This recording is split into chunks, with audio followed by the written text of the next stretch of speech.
ভাইয়া, দয়া করে বের হয়ে যান। আমি আপনার বোন।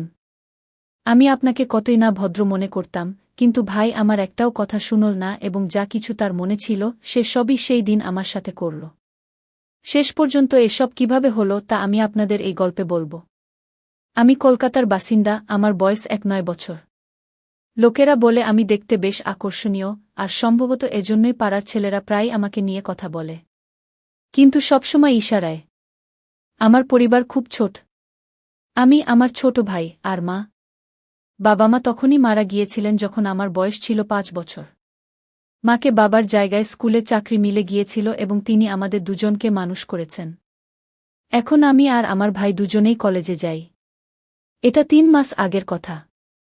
সেই দিনটি ছিল সোমবার। আমি ঘরে একা ছিলাম এবং কিছু করতে ইচ্ছে করছিল না। আমি মোবাইল দেখতে লাগলাম, হয়তো কিছু মন ভালো হয়ে যাবে। ঠিক তখনই মায়ের ফোন এল। তিনি বললেন আজ তার আসতে দেরি হতে পারে। আমি বললাম, ঠিক আছে মা, আপনি আরামে আসুন। তারপর জানি না কেন আমার মন খুবই খারাপ লাগতে লাগল। আমি বিছানায় শুয়ে পড়লাম এবং কখন ঘুমিয়ে পড়লাম তা টেরই পেলাম না। হঠাৎ ঘুম ভাঙতেই আমার মনে হলো কেউ আমার পাশে বসে আছে। আমি অনুভব করলাম কেউ আস্তে আস্তে তার আঙুল দিয়ে আমাকে স্পর্শ করছে। প্রথমে আমি বুঝতেই পারলাম না কি হচ্ছে, কিন্তু যেই আমি একটু চোখ খুললাম আমি একদম চমকে গেলাম। আমার ছোট ভাই, যাকে আমি সবসময় মাসুম আর ভদ্র মনে করতাম, সেই আমার পাশে বসেছিল। আমার বিশ্বাস হচ্ছিল না যে সে এসব করতে পারে। আমার হৃদয় খুব জোরে ধড়ফড় করতে লাগল। এখন আমি বুঝতে পারছিলাম না যে আমি কি করব। কিছু বলার সাহসও জোগাড় করতে পারছিলাম না। আমি ভাবছিলাম সে কেন এসব করছে, সে কি কখনো এমন কিছু ভেবেছে আমার সম্পর্কে, নাকি এটা শুধুই একটা ভুল। সেই মুহূর্তে আমার মনে অনেক প্রশ্ন আসছিল। আমি কি তাকে ক্ষমা করতে পারি? এটা কি এমন একটা ঘটনা যা আমি উপেক্ষা করতে পারি? কিন্তু একই সাথে জানি না কেন সেই মুহূর্তে আমার রাগ হচ্ছিল না, বরং উল্টো আমিও হয়তো ভালোই লাগছিল। আমার বোধশক্তিতে কি কিছু ঘাটতি ছিল, নাকি আমি সেই মুহূর্তে অন্য কিছু ভাবছিলাম? কিছু সময় কেটে গেল এবং আমি তখনও ঘুমের ভান করছিলাম। হঠাৎ অনুভব করলাম ভাই আমাকে একটু জাগানোর চেষ্টা করছে। তার আঙুলগুলো আমার কাঁধে হালকা করে স্পর্শ করছিল, কিন্তু আমি চোখ খুললাম না। আমি জানতাম যে আমি পুরোপুরি জেগে আছি, কিন্তু সে হয়তো ভাবছিল যে আমি গভীর ঘুমে আছি। ধীরে ধীরে তার হাত পা আগের চেয়ে বেশি হতে লাগল। আগে যেখানে সে শুধু হালকা স্পর্শ করছিল, এখন তার সাহস আরও বাড়তে লাগল। আমি বুঝতে পারছিলাম না সে কি করছে এবং কি করতে চাইছে, কিন্তু আমি চুপচাপ দেখছিলাম। আমার মনে অনেক প্রশ্ন উঠছিল। এই মাউন ভাই হঠাৎ এত বদলে গেল কিভাবে? সে কেন এমন করল? আমি বুঝতে পারছিলাম না সে আমাকে ঘুমের মধ্যে কি খাওয়ানোর চেষ্টা করছিল। আমার ঠোঁট বন্ধ ছিল, কিন্তু তবুও সে চেষ্টা করছিল যে আমি খেয়ে ফেলি। আমি ঘুমের ভান করে ইচ্ছে করে একটু ঠোঁট খুলে দিলাম। আমি এমন ভাব করলাম যেন আমি ঘুমের মধ্যে আছি এবং আমার ঠোঁট নিজে থেকেই খুলে গেছে। সেই মুহূর্তে আমার ভেতরে একটা অদ্ভুত অস্থিরতা ছিল, কিন্তু আমি তা প্রকাশ হতে দিলাম না। ঠিক তখনই হঠাৎ ঘরের ফোনের ঘণ্টা বেজে উঠল। সেই আওয়াজে পুরো পরিবেশ বদলে গেল। ভাই সঙ্গে সঙ্গে ভয় পেয়ে গেল এবং ঘাবড়ে গিয়ে দূরে চলে গেল। সে এত দ্রুত উঠে গেল যে আমি বুঝে গেলাম তার মাথায়ও ভয় ছিল যে আমি যেন জেগে না উঠি। সে ফোন তুলে দেখল যে সেটা মায়ের কল। মা জিজ্ঞেস করছিলেন যে আমরা খেয়েছি কিনা। আমি মনে মনে ভাবলাম এদেরও এই সময়ে কল করতে হবে। কিন্তু সে দ্রুত কল শেষ করল।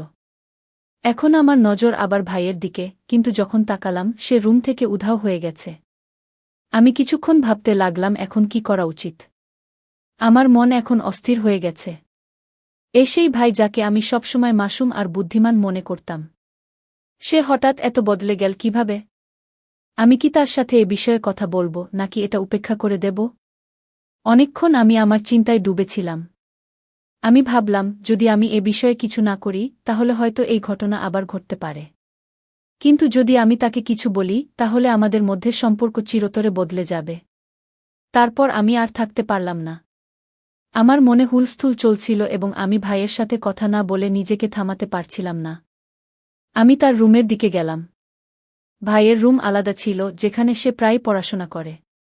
আমি বুঝতে পারছিলাম না যে আমি তাকে কি বলবো, কিভাবে এই পুরো পরিস্থিতির মুখোমুখি হব। যখন আমি ভাইয়ের রুমের কাছে পৌঁছালাম দরজা অর্ধেক খোলা ছিল। আমি আস্তে আস্তে ভেতরে উকি দিলাম। তারপর আমি যা দেখলাম তা আমার চোখ পুরোপুরি ভাই বিছানায় শুয়েছিল এবং সে তার হাত দিয়ে এমন কিছু করছিল যা দেখে আমি সম্পূর্ণ হতবাক হয়ে গেলাম। আমার হৃদস্পন্দন বেড়ে গেল, আমি কিছুই বুঝতে পারছিলাম না। আমার মাসুম ও সরল ভাই, যাকে আমি এতদিন শুধু একটি শিশুর মতো দেখতাম, সে এমন কিছু করতে পারে তা আমি কখনো ভাবিনি। প্রায় ৫ মিনিট ধরে আমি শুধু দরজার পাশে দাঁড়িয়ে তাকিয়েছিলাম।